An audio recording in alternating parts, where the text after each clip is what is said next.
Thank you. So I'm Frank Jablonski, and I'm here with Alex Tapscott. I'm the co-author of Blockchain Revolution, how the technology behind Bitcoin is changing money, business, and the world. Thank you, Alex. Appreciate you being here. I got a couple of questions to go through. Sure. We were talking earlier about blockchain and its use in fintech initially. What other areas do you see blockchain being used to verify and validate data? Well, blockchain technology first got its start, I would say, in the world of financial services, and it's unsurprising because in many respects, every part of the industry is due for some form of reinvention. But financial services is really just the start. What I think blockchain's lasting legacy will be is the impact that it has on every single company and on the nature of the firm.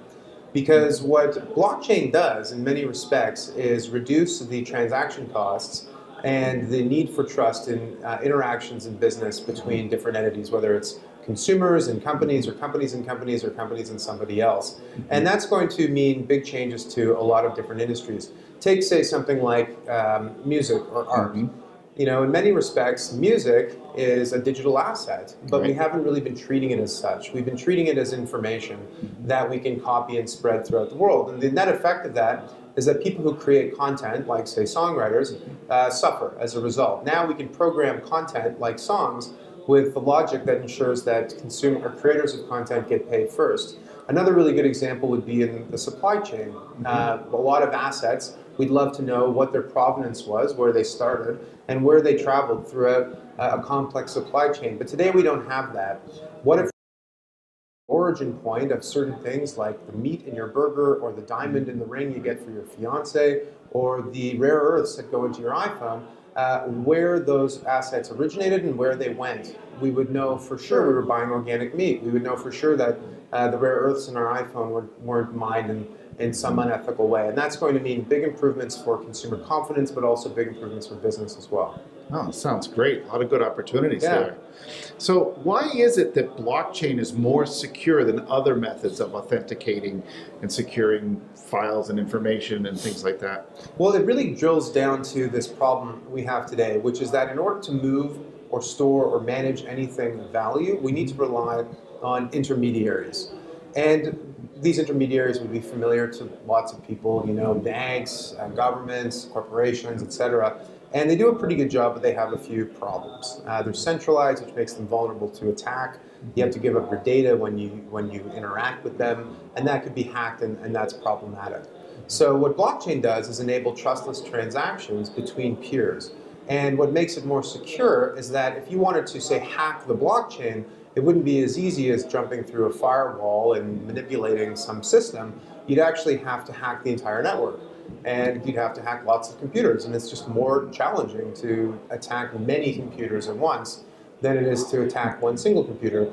Add to that the fact that it's backed up by the highest levels of cryptography, and that the entire network is fighting against you to prevent you from doing that, and it becomes a much more secure and stable way of moving and storing information. Yeah, a much tougher challenge to break it Certainly. as well, yes.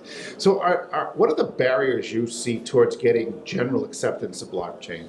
Well, I think there's definitely a bit of an education gap or knowledge gap. And I don't mean so much with consumers, because you develop a product, the consumer, it changes their life in a positive way, they'll adopt it.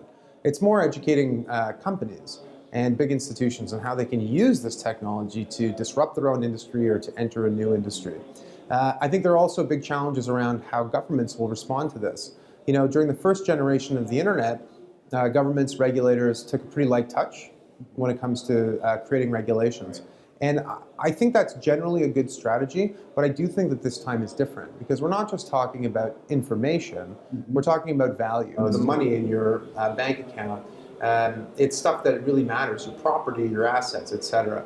So regulators will play a bigger role in this, and how they end up falling on these issues is going to be quite important.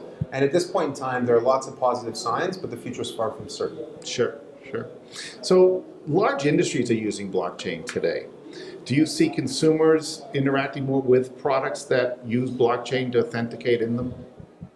I get this question a lot. People ask me, phrase it differently. They say, when will it be that people log on to the blockchain, like they logged on to the internet? And I think the answer is it's a bit more complicated.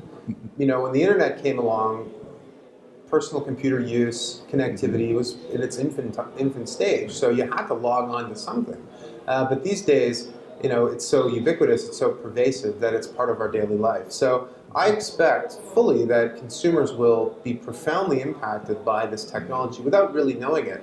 Maybe they read an article or download a song, they'll be interacting with blockchain. They send money to a family member overseas, they'll be interacting with blockchain. They back up their services with Acronis, they'll be interacting with blockchain. At every step in almost every application, this technology will play an important role. They just might not see it actually happening. Okay, well, thank you very much, Alex. Appreciate your time. Yeah, my pleasure.